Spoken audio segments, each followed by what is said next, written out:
So tell me, would you be willing to take one of the most challenging employment tests in the world? It has been identified as one of the most challenging employment tests in the world. What if you were asked to take it? What would you do? Would you be willing to try? This is not just any test. This is a test that would determine if you got the job of your dreams. The job of your dreams. How much time and effort would you be willing to sacrifice? Would you be willing to sacrifice 7 days a week, 12 to 13 hours a day for 3, 4, 5, maybe even 6 years? Oh, and by the way, in preparation for the test, you meet with an examiner every 56 days to start with. And then you meet with them every 28 days. And then after that, you meet with them every 21 days. And every time you meet with an examiner, and they're not always the same, they're different. Every time, the examination gets harder and harder. And what if I told you that this examination, well, you would actually walk, bike, or motorbike, the equivalent of 2 times around the world. You would circumvent at least 2 times around the world in distance by walking, biking, or motorbiking. Oh, and what if I told you that every time you went into this very sterile, cold, not warm and engaging office to speak with an examiner, you would have to wear a suit and your shoes would be shined. And when they asked you a question and the answer was yes, it's not just yes, sir. It's yes, sir. 3 bags full, yes, sir. Would you be willing to take a test like this? Would you be willing to sacrifice family time, personal time, hobbies, vacations for 3, 4, 5, 6 years so that you could take a test where you would achieve a green badge? Would you do that?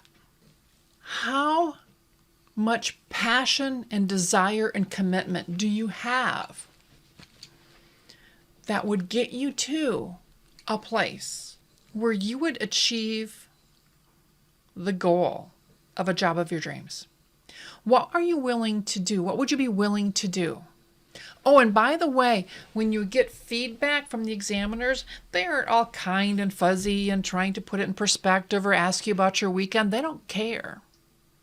The feedback is direct, it's unemotional, and it just is what it is.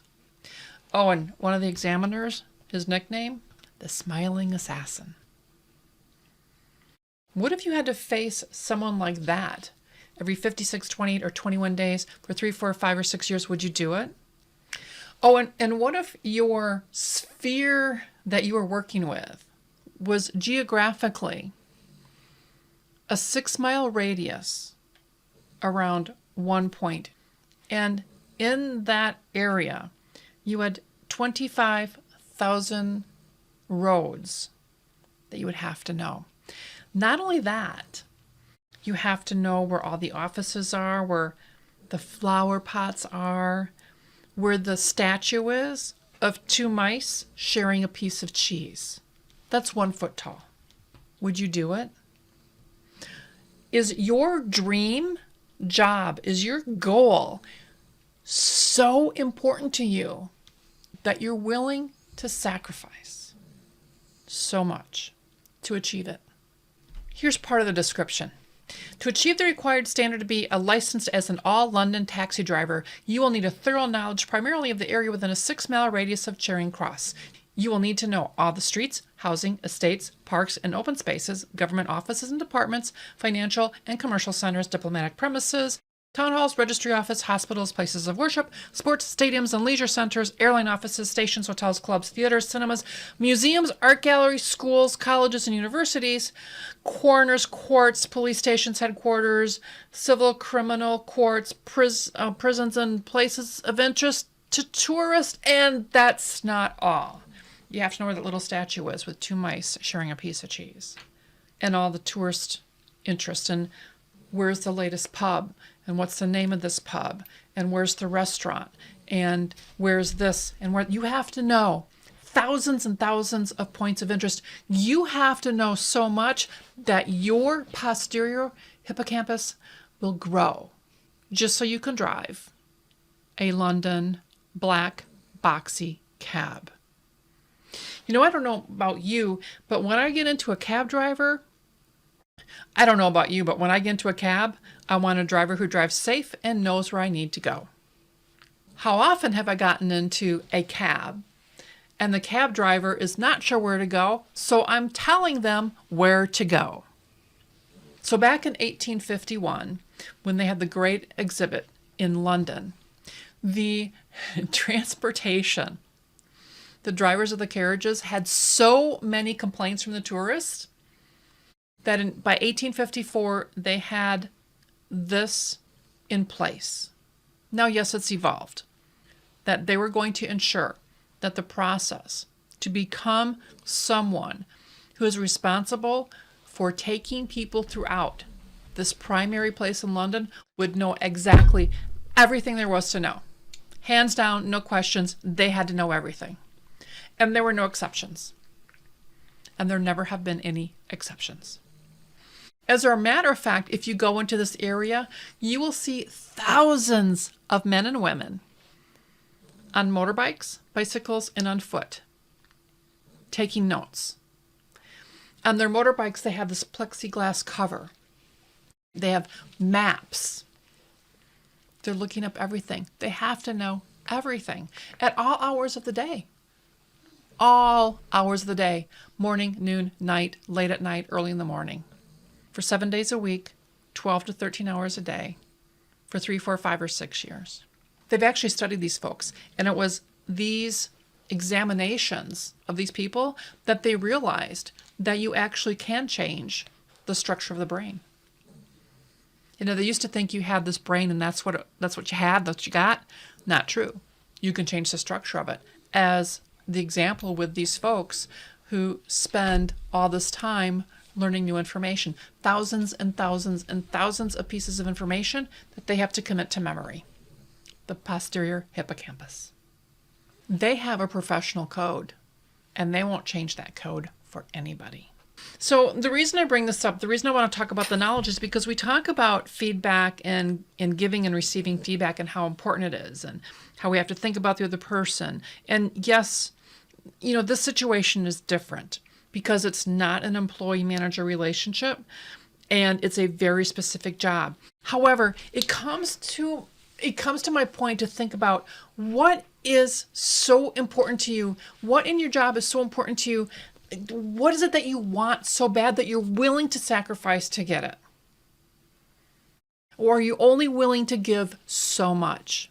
You know, whatever feedback you get, here's the thing, I'll tell you, I had to stop listening to some feedback, and I'll tell you why. Because I have big goals, really, really big goals. And the people that were giving me feedback, they could not see what I see. The advice that they were giving me was this big, and I'm thinking this big. So some of that feedback, I'm sorry, I got a puppy here. Some of that feedback, it wasn't the right feedback because they can't see what I can see. So it gets down to asking you, what do you want? What do you really want? And what are you willing to do to get it? When you think about what these folks are willing to do just to be a cab driver in a London black boxy cab with a code of honor that doesn't get broken, what are you willing to do? That's the story of the knowledge. And I wanted to share that with you because I want you to think about the importance of feedback, the importance of sharing feedback. But you may not have the same vision as the person you're giving feedback to. And oh, by the way, the person giving you feedback, they may not have the same kind of vision or greatness that you do either. Yes, listen to what they have to say. Yes, listen, respect, take what works. But here's the thing. Don't rely on everyone's feedback to tell you how good you are or how not good you are. Because remember, people like Michael Jordan were told that they should quit playing basketball because they weren't very good in high school. Think about if Michael Jordan's high school coach had influenced him enough that he stopped playing basketball. Think about that. How many times have people been told what they can't do or they're not good at, and they ignored them, and they ended up being massively successful, right? So yes, we want to listen to it. Yes, we want to talk about it. But what's more important is what is so important to you. What do you want to achieve? That's what's really important. That's the knowledge. That's the story I wanted to share with you today.